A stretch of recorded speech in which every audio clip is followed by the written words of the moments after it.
del Padre, del Hijo y del Espíritu Santo. Amén. Queridos hermanos, continuamos nuestra meditación sobre la doctrina católica explicada, publicada por el Papa San Pío X en su Catecismo Mayor llamado Catecismo del Papa San Pío X. Estamos analizando las virtudes. En las charlas anteriores hemos hablado de la fe, de la esperanza, y ahora hablamos de la caridad. Ustedes saben que la virtud es una cualidad del alma que da inclinación, facilidad y prontitud para conocer y obrar el bien. La virtud es una cualidad del alma, una manera de ser del alma, un hábito del alma que da inclinación, facilidad, prontitud para conocer y obrar el bien. Esto es en la pregunta 856 del Catecismo Mayor. Y hablando de la caridad, pregunta 898 dice: la caridad es una virtud sobrenatural infundida por Dios en nuestra alma en el momento del bautismo o de la confesión después de un pecado mortal. Y mediante esta caridad, esta virtud, amamos a Dios por sí mismo, sobre todas las cosas, y al prójimo como a nosotros mismos, por amor de Dios. Hemos de amar a Dios porque es el sumo bien, infinitamente bueno y perfecto, y además por el mandamiento que nos ha dado de amarlo, y por tanto, tantos beneficios que nos ha hecho. Debemos amar a Dios porque Dios es fuente de todo bien. Todo lo que hay de bueno en el mundo viene de Dios. Todo lo bueno, lo positivo, viene de Dios. Entonces, tenemos que amar lo máximo que es Dios, no amar únicamente las criaturas. Sí debemos amar las criaturas por amor a Dios, sí, pero fuera de Dios, ahí está el pecado. Ahora, en el momento del bautismo, Dios derrama la gracia, que es la santidad, la fe, esperanza y caridad en nuestras almas con las virtudes y dones del Espíritu Santo. Por desgracia, la caridad puede perderse por el pecado mortal. ¿Y cómo se recupera? Cuando uno peca mortalmente, da la espalda a Dios, cierra delante de sí la puerta del cielo y abre la del infierno, y pierde la santidad, que es la gracia santificante, pierde la caridad, pierde el Espíritu Santo, pierde la presencia de Dios en su alma. También las virtudes, prudencia, justicia, fortaleza, templanza y los 7 dones del Espíritu Santo quedan como paralizados. Es como la luz que va de la lámpara. Hay foco, pero no hay luz. Esto es la gracia, con la caridad. Gracia y caridad van juntos, y nadie puede salvarse sin tener gracia y caridad en mismo tiempo en su alma. Entonces la caridad perdida por el pecado mortal se recupera de dos maneras. Lo más normal y lógico que Cristo nos dejó es la confesión. Es la confesión por el Espíritu Santo. El sacerdote, en nombre y por autoridad de Cristo, expulsa el pecado y devuelve la gracia y la caridad. Recibe el Espíritu Santo, dijo Cristo, a quienes perdonan sus pecados quedan perdonados, y a quienes tienen quedan retenidos. Esto es Dios que lo dijo, y Dios no miente. Ahora supongamos en este tiempo, el año 2020, ya estamos en septiembre, ¿no? Una persona que está en pecado mortal quisiera confesarse, hace lo que Dios manda, recuperar la gracia y la caridad del Espíritu Santo, y no puede porque no hay sacerdote, o porque las iglesias están cerradas, o porque cualquier razón. ¿Qué debe hacer? Bien, debe tener grande deseo de confesarse, arrepentirse de todo su corazón, de todos sus pecados, con el deseo de confesarse, y firme propósito de enmienda. En este caso, al hacer un acto perfecto de amor de Dios, bien, Dios le devuelve la gracia y la caridad, porque tiene el deseo de confesarse, y apenas ve un sacerdote, se confiesa. Pero mientras, si muere, se salva. ¿Por qué? Porque él quiso hacer lo que Dios pide, confesarse, y se arrepintió de todo corazón de sus pecados. Esto no reemplaza la confesión, solamente es un medio extraordinario que Dios nos da, pero con la intención de hacer lo que Dios pide, es decir, confesarnos. Entonces, acto de confesión perfecta. Hemos dicho, entonces la caridad es una virtud sobrenatural, mediante la cual amamos a Dios por sí mismo y al prójimo por amor de Dios. En la charla anterior hemos dicho que la caridad es más excelente que todas las virtudes. ¿Por qué? Porque es la que establece entre Dios y nosotros la más estrecha comunicación. Por sí sola justifica al pecador, como dije, y borra el pecado si hay acto de conversión perfecta con deseo de confesarse cuanto antes. Y también hace vivas y meritorias las obras y las demás virtudes. Ahora la fe y la esperanza desaparecen a la muerte porque ya uno está con Dios. Los que se salvan poseen Dios, mientras que la caridad es eterna. Debemos amar a Dios, hemos dicho, por sí mismo, por su excelencia y perfección divina, que es Dios. Amarás al Señor tu Dios con todo tu corazón, con toda tu alma, con tu mente, y a tu prójimo como a ti mismo. Deuteronomio 6:5, San Mateo 22:37. Eso significa debemos consagrar a Dios todos nuestros pensamientos, deseos, acciones, y agradarle siempre. Y amamos al prójimo por amor de Dios. ¿Por qué? Y porque es criatura de Dios. Y este amor, hemos dicho, debe ser sobrenatural, sincero, eficaz, desinteresado e universal, al punto que debemos incluso amar a los enemigos. Amen a sus enemigos y recen por los que os aborrecen y persiguen, dijo nuestro Señor. San Mateo 5, 40 y 44. Incluso debemos perdonar, como dice el Padre nuestro, perdónanos nuestras deudas, como nosotros también perdonamos a los que nos hacen mal, daño, etc. Entonces, hemos visto también que la caridad debe ser activa, debe ser generosa, debe ser una realidad, no de palabra. De ahí vienen las obras de misericordia que son resultado de la caridad. Las obras de misericordia es muy importante. Nuestra caridad es eficaz cuando practicamos las obras de misericordia. La Escritura hace de ellas un constante elogio y respeto de su necesidad. Basta recordar que Cristo hace depender de ellas la sentencia de salvación o condenación. En efecto, en el juicio final, nuestro Señor, el único reproche que hace a los condenados, es no haber dado de comer y beber a los pobres, visitar a los enfermos, a los presos, etc. Porque este acto de caridad impulsa al hombre a hacer lo que Dios dice y atrae incluso sobre el pecador la bendición de Dios, de un cierto modo, la gracia actual que mueve su voluntad al arrepentimiento, a la confesión y a la salvación. Entonces hay 14 obras de caridad, las espirituales y las corporales.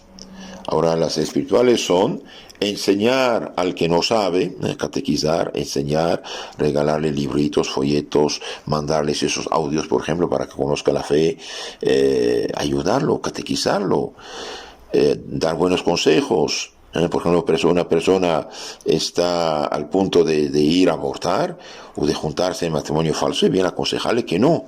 Entonces, dar buen consejo al que lo necesita, corregir con caridad y dulzura al que hierra, perdonar las injurias, consolar al triste, sufrir con paciencia las adversidades y flaquezas de nuestros prójimos y rogar a Dios por los vivos y los por muertos.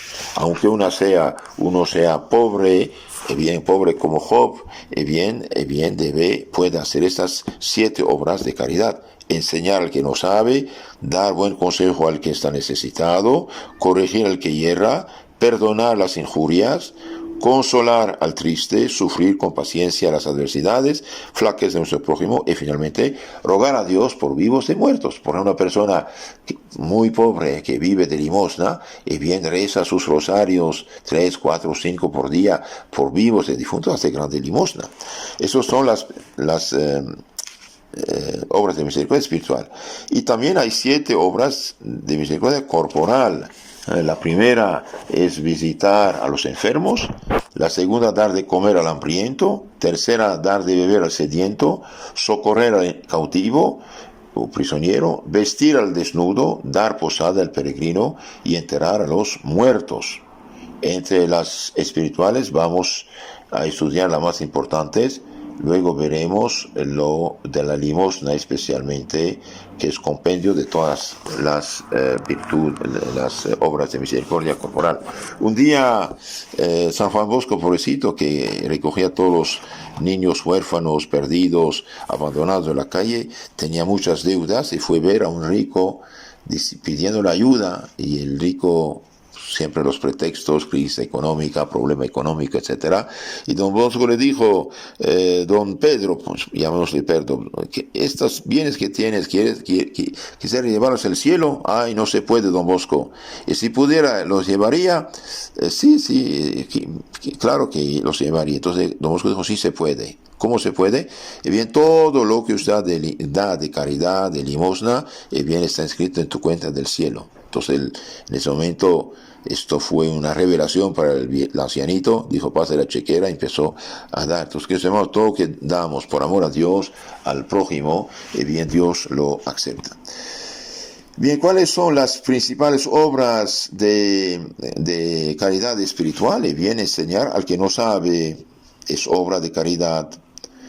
Esta obra es útil porque procura el bien del prójimo. Es meritoria por el tiempo, paciencia y bondad, buena voluntad que exige. Cristo declara que quien enseña a los demás el camino de la salvación será tenido por grande en el reino de los cielos. Quien enseña el camino de la salvación a los demás será grande el reino de los cielos. Sí, que los hermanos, esta es la razón por la cual tantos santos, tantos fieles, tantos cristianos trabajaron para ayudar al prójimo a salvarse. Es muy importante. Por ejemplo, usted reenvía este audio a sus contactos, hace obras de caridad, porque pueden aprender algo también ellos. Usted da un librito, un catecismo, un folleto, hace obras de caridad. Usted hace algo más, enseña el catecismo a sus familiares en primer lugar, que es un deber de hecho, hace obras de caridad. Usted junta a los niños ahí de la vecindad para que no vean las sectas donde les lavan el coco, después hacen predicadores de mentiras bíblicas, supuestas bíblicas, y se hace obra de caridad. Entonces, enseñar al que no sabe es obra útil porque procura el bien del prójimo en este mundo y en el otro. Un día una monja dio un catecismo a un preso condenado a muerte, y bien después de un tiempo la monja regresó a la cárcel para ver los presos, y el preso dijo, madre, yo leí el librito que usted me ha dado. Sí, de niño me hubieran enseñado los mandamientos de Dios, estas cosas, no hubiera hecho lo que hice, y yo ahora no estaría aquí. También otra obra de misericordia espiritual es dar buen consejo al que lo necesita.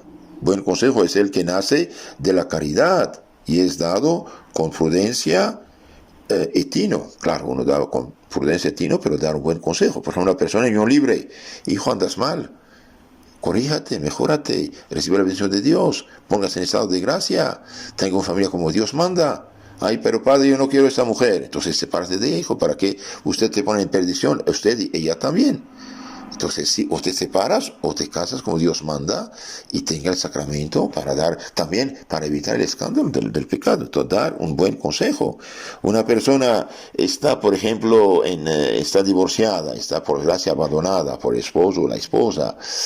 Bien, varios pobres pecadores necios van a decir, vuelva a hacer tu vida, júntate, búscate a alguien para que quedas sola.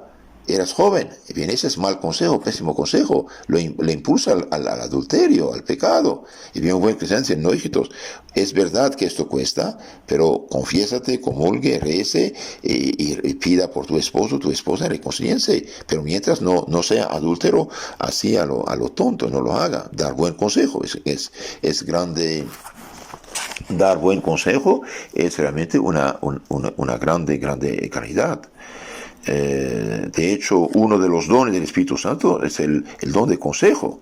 Por ello, quien pretenda dar un buen consejo debe primeramente estar en sintonía con Dios, ya que no se trata de dar opiniones personales, sino de aconsejar bien al necesitado de guía. Otra obra de caridad es corregir al que hierra. Corregirlo con caridad, con bondad, con dulzura, pero corregirlo.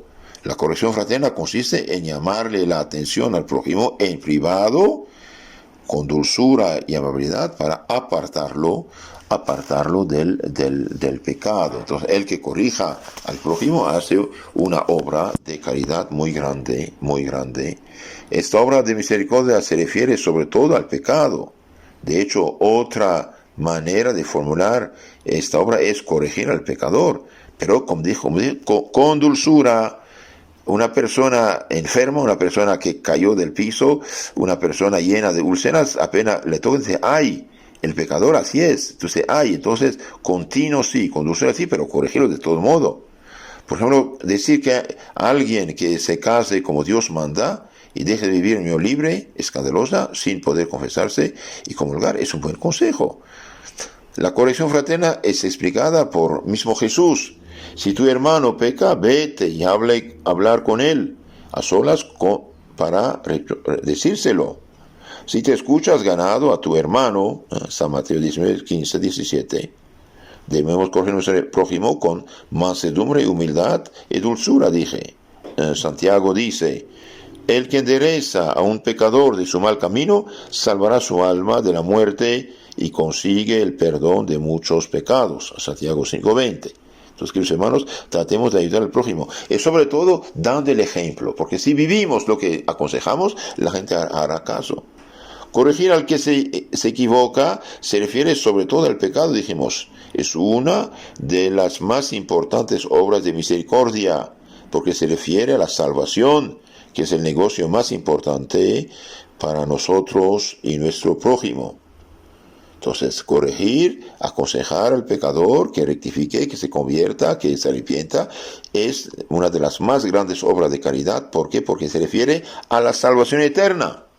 Y hoy, en lugar de predicar, de catequizar, de predicar la salvación, el arrepentimiento, muchos pobres sacerdotes engañados,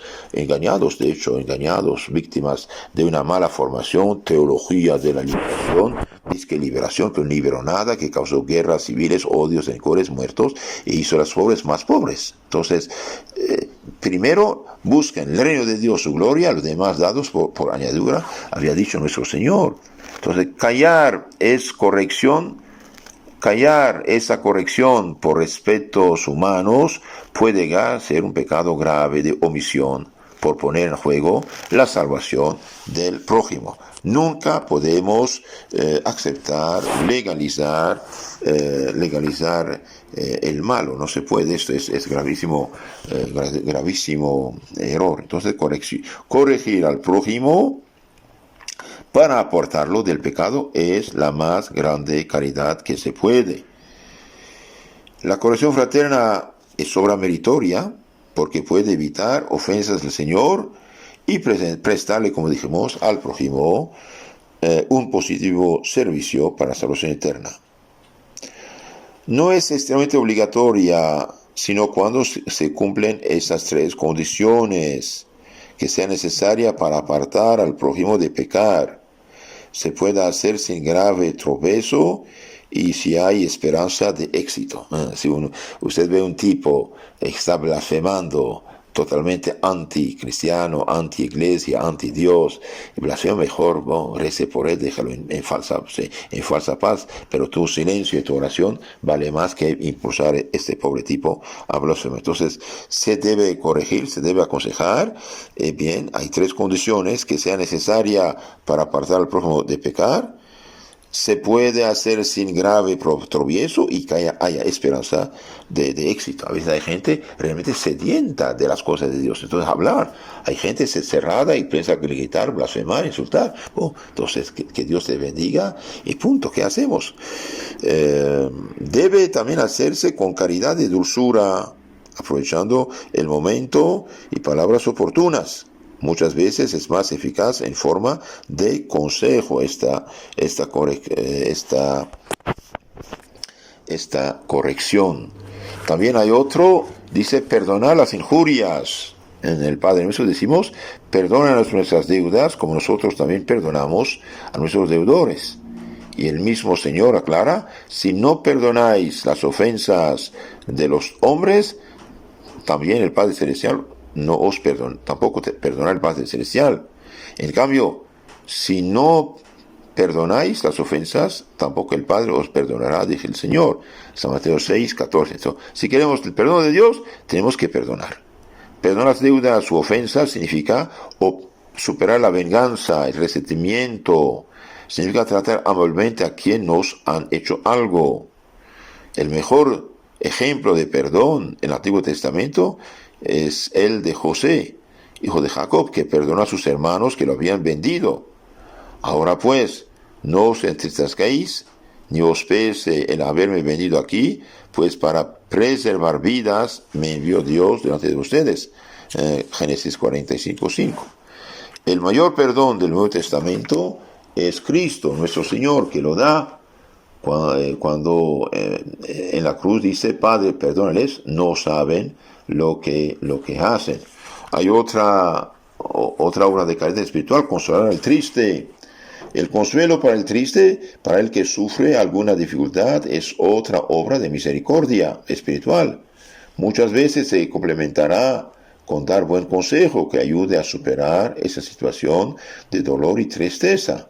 Acompañar a nuestros hermanos en todos los momentos, pero sobre todo en los más difíciles, es poner en práctica el comportamiento de Jesús, que se compadeció del dolor de la viuda de Naín y le dijo: no llores. Y acercándose tocó el féretro, los que lo llevaban se pararon, y él dijo: joven, a ti te digo, levántate. El muerto se incorporó y se puso a hablar, y él se lo dio a su madre. San Lucas 7:11.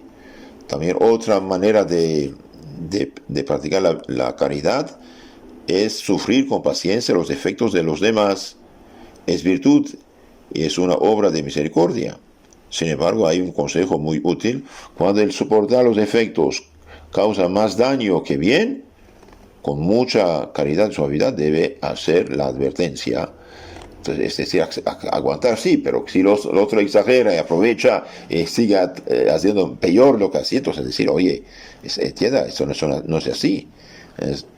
Y también orar por vivos difuntos. San Pablo recomienda orar por todos, sin distinción también por gobernantes y personas de responsabilidad, pues Dios quiere que todos se salven y lleguen al conocimiento de la verdad. 1 Timoteo 2:3. Los difuntos que están en el purgatorio dependen de nuestras oraciones. Es una buena obra rezar por estos para que sean libres de sus pecados. 2 Macabeo 12:46. No olvidemos, queridos hermanos, estas palabras de nuestro Señor: cualquier cosa que hagas al prójimo o al más pequeño de mis hermanos, a mí la haces, y tendrá su recompensa, al punto que Cristo recompensa un vaso de agua fresca que uno da al prójimo por amor a Dios. Estas son las obras de caridad espiritual. ¿Y cuáles son las de caridad corporal? Bien, en el juicio final, nuestro Señor dice: cuando venga el Hijo del Hombre, Jesús, rodeado de su gloria, acompañado de todos sus ángeles, se sentará en su trono de gloria. Entonces serán congregadas ante él todas las naciones, y él apartará a los unos de los otros, como aparta el pastor las ovejas de los cabritos. Entonces el rey dirá a los de su derecha: vengan, benditos de mi Padre, tomen posesión del reino preparado para ustedes y para ustedes de esta creación del mundo, porque estuve hambriento y me dice de comer, sediento me dice de beber, era forastero y me diste hospedaje, estuve desnudo, me vestisteis, enfermo, me visitasteis, encarcelado y fuisteis a verme. Y los justos le contestarán entonces: Señor, cuando te vimos hambriento, te dimos de comer, sediento, te dimos de beber. Cuando te vimos forastero, te hospedamos, o desnudo te vestimos. Y cuando te vimos enfermo o encarcelado, te fuimos a ver. Y el rey les dirá: os aseguro que cuando lo hicisteis al más insignificante de mis hermanos, conmigo lo hicisteis. Qué maravilla. Entonces, todo lo que hacemos por el prójimo, bien, a Cristo lo hacemos, porque lo hacemos por caridad, lo hacemos por amor a Dios. Entonces, dirá a los de izquierda, apártense de mí, malditos. Ay, Dios mío, qué fuerte. Apártense de mí, malditos, va en el fuego eterno. ¿Y por qué? El fuego eterno preparado para el diablo y sus ángeles. ¿Y por qué? Porque estuve hambriento y no me disteis de comer, sediento, no me disteis de beber, forastero y no me hospedasteis, estuve desnudo y no me vestisteis, enfermo y encarcelado, no me ha visitado. Entonces le responderán los de la izquierda: Señor, ¿cuándo te vimos hambriento, sediento, forastero, desnudo, enfermo, encarcelado, y no te asistimos? Y Jesús les replicará: os aseguro que cuando no lo hicisteis con uno de aquellos más pequeños de mis hermanos, tampoco lo hicisteis a mí. Entonces los buenos, los caritativos, irán a la vida eterna, y los negligentes, avaros, negligentes, malos, irán al castigo eterno. San Mateo 25, 31, 46. Entonces, ¿qué significa eso, dar de comer al hambriento, bien sediento? Y bien, se complementan estos dos, se refieren a la ayuda que debemos procurar al prójimo en alimentos y otros bienes, los más necesitados, aquellos que no tienen lo indispensable para poder comer cada día. San Mateo 10, 42, San Lucas 11, 41, etc.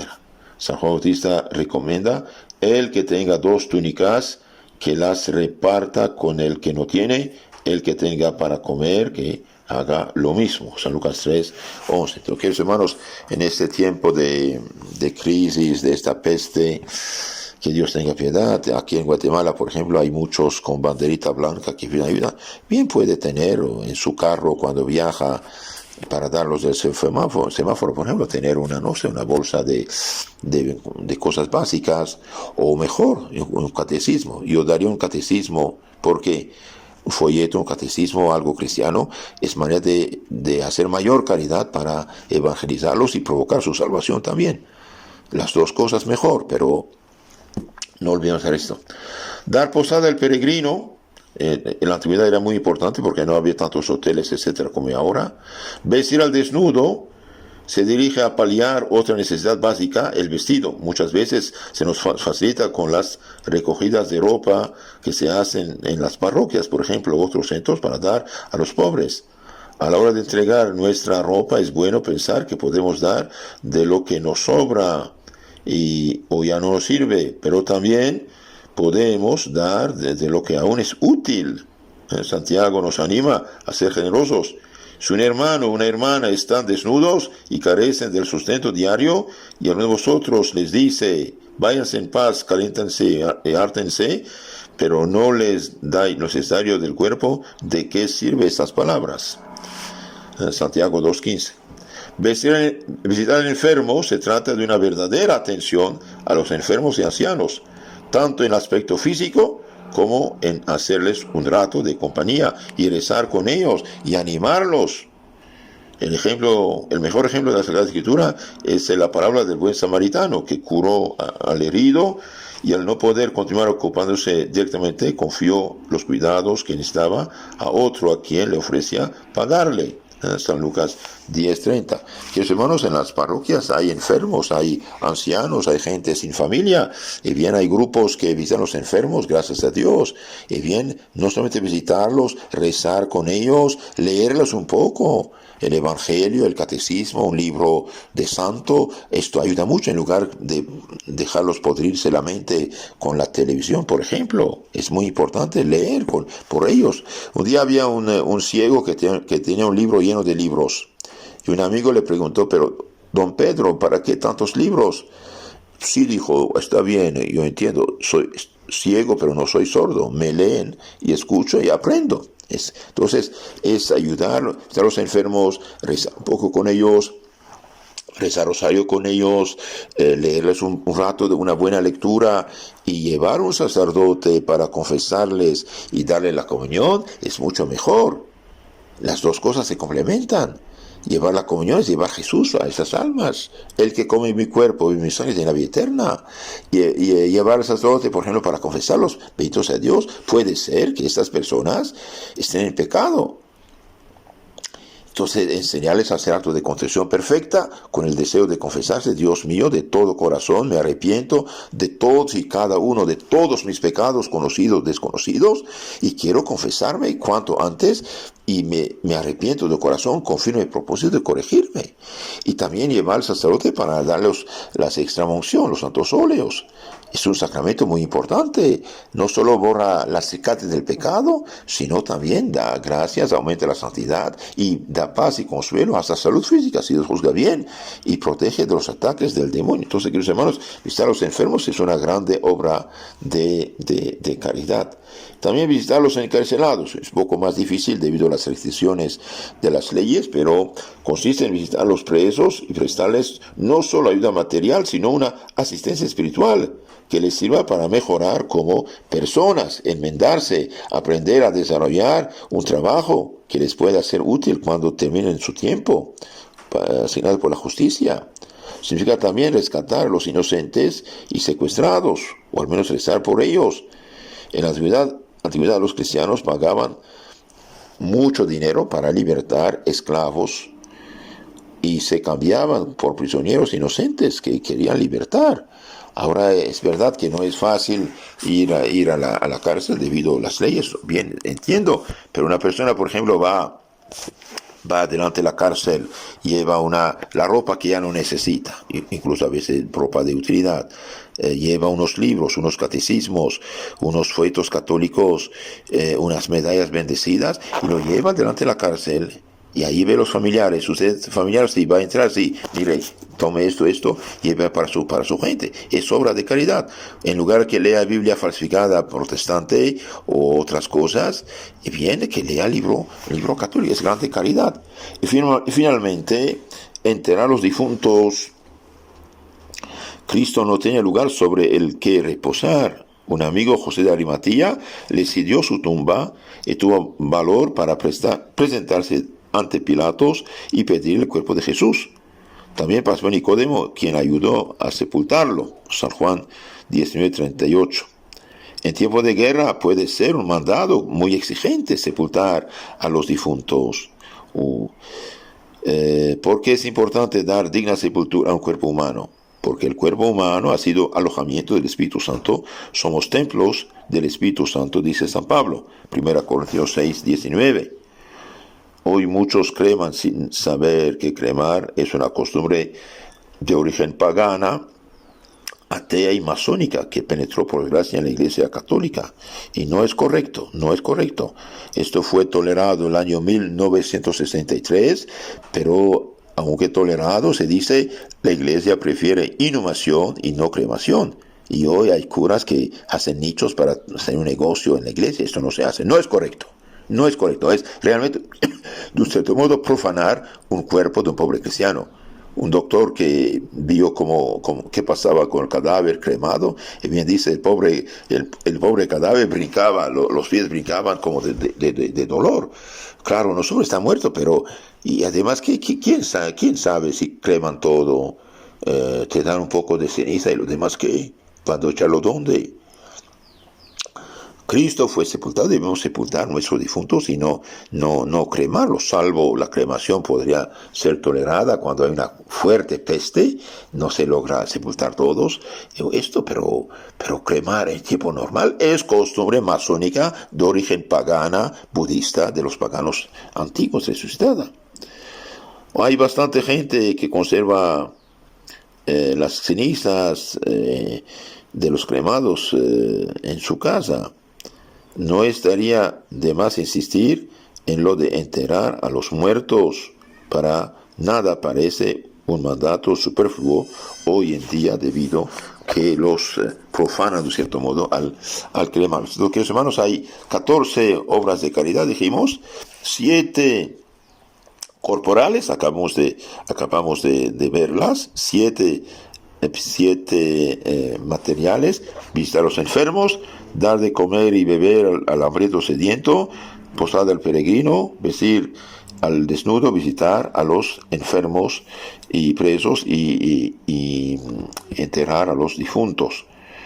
Y hay 7, dijimos, obras de misericordia espiritual: enseñar, catequizar al que no sabe para poner el camino de la salvación, dar buen consejo al que lo necesita, corregir al que está equivocado, al pecador, perdonar al que nos ofende, consolar al triste, sufrir con paciencia los defectos del prójimo, rezar a Dios por vivos y por difuntos. Todo esto es fruto de la caridad. Hagamos el bien mientras podemos, dice la Sagrada Escritura, y todo lo que hacemos por amor a Dios, el bien tiene su recompensa, incluso en la tierra, además del cielo. Que Dios los bendiga y el Espíritu Santo inunde su corazón de caridad hacia Dios, y el amor de Dios impulsa a practicar la caridad con el prójimo.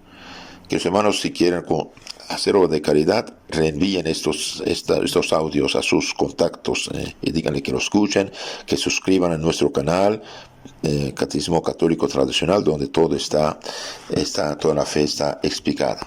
Que Dios los cuide, la Virgen María los tome bajo su manto. Amén.